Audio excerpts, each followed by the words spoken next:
अरे बहन जी क्या कर रही हैं आप जी? हम शादी करवा रहे हैं और आप फोन दे रही हैं। अरे बीच में रोका टोकी नहीं करना चाहिए। शादी हो जाए उसके बाद फोन पे बात करवा दीजिएगा। माफ कीजिए पंडित जी, कोई जरूरी गल करनी होगी उसे। 1 मिनट की तो बात है, कर लेने दीजिए ना। ठीक है। अगर मैंने फोन पे बात की तो ये राकेश सब सुन लेगा।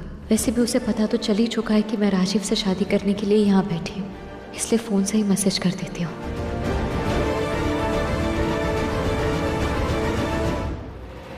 राकेश आपको कहीं नहीं मिलेगा क्योंकि वो इस वक्त सेहरा पहन के मंडप में बैठा हुआ है। मिस्टर पाशवा, दिखा ख्याल रखना, आप दोनों की जोड़ी बनी रहे। May God bless you and your family. हो गया पत्थर? लीजिए।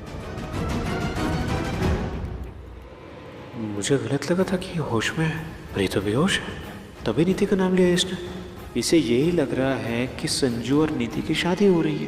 अब भी नशे में ही है ये। परमिंदर जी मुझे क्यों मैसेज कर रही हैं? क्या लिखा है ताई जी ने? उन्होंने लिखा है कि राकेश आपको कहीं नहीं मिलेगा क्योंकि वो इस वक्त सेहरा पहन के मंडप में बैठा हुआ है। देखा, मैंने तुझे कहा था ना कि राकेश कहीं इसलिए नहीं मिल रहा है क्योंकि वो इस वक्त मंडप पे बैठा हुआ है पार्वती के साथ। चल बच्चे, हमें जल्दी से शादी रोकनी है। बट मैम, एक प्रॉब्लम है। हम शादी क्या बोल के रोकेंगे?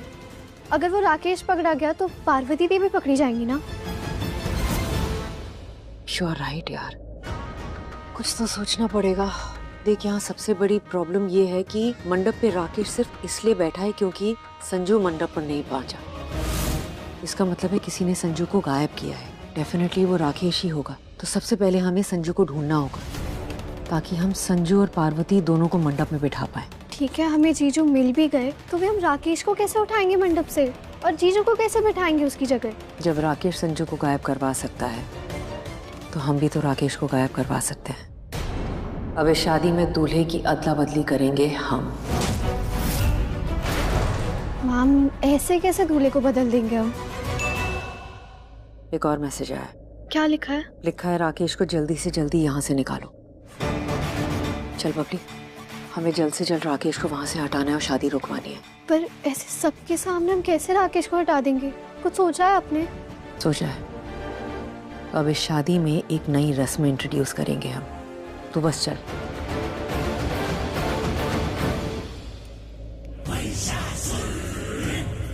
बेचारी पार्वती, इसे पता ही नहीं है कि यह नीति की नहीं बल्कि उसकी शादी हो रही है। कितनी भोली और कितनी प्यारी है ये।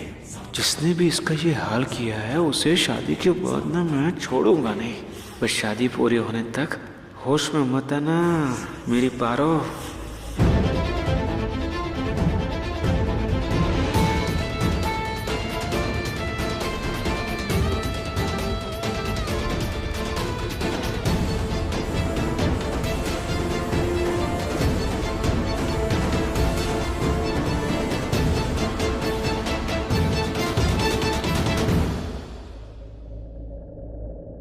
नहीं, इस नीति को संजू में ऐसा क्या दिखता है? इतना धोखा खाने के बाद आज भी वो संजू के लिए उतनी ही पागल है। ना तो संजू उससे प्यार करता, लेकिन फिर भी इस मैडम को उससे शादी करनी है। संजू, ना तुम नीति की फीलिंग्स को समझते हो, ना तुम उससे प्यार करते हो, ना तुम्हें उससे शादी करनी है। लेकिन पता नहीं नीति को ये बात कब समझ में आएगी। शायद से अगले जन्म में। पता नहीं नीति को ऐसा क्या दिखता है उस धोखेबाज संजू में। संजू,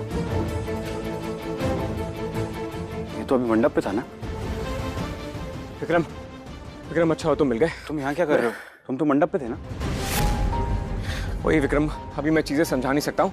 एक सेकंड, मुझे सब समझ में आ रहा है। तुम मंडप से इसलिए भागे हो ताकि तुम नीति को दोबारा धोखा दे सको। संजू, ये सब करने की ना कोशिश भी मत करना। इस बार हाथ पैर तोड़ दूंगा तुम्हारे। तुम समझ नहीं रहे हो, मैं आता हूँ। मुझे सब समझ में आ रहा है। मैं ना तुम्हें इस बार भागने नहीं दूंगा क्योंकि मैं नीति की आंखों में आंसू नहीं देख सकता हूँ। विक्रम, मुझे भी जाना होगा और तुम ये सारी चीजें इसलिए बोल रहे हो क्योंकि तुम्हें चीजें पता नहीं है। अरे मुझे समझाने की कोशिश करो ना, बताओ ना। अभी नहीं समझा सकता हूँ, अगर समझा दिया तो गड़बड़ हो जाएगी यार। अभी मुझे नीति के पास जाना होगा ताकि मैं नीति को आने वाली प्रॉब्लम से बचा सकूं। नीति की सबसे बड़ी प्रॉब्लम तुम हो। अभी थोड़ी देर पहले तुम मंडप पे थे, अब तुम यहाँ मेरे सामने कपड़े चेंज करने खड़े हो। एग्जैक्टली, मुझे नहीं समझ में आ रहा है कि हो क्या रहा है।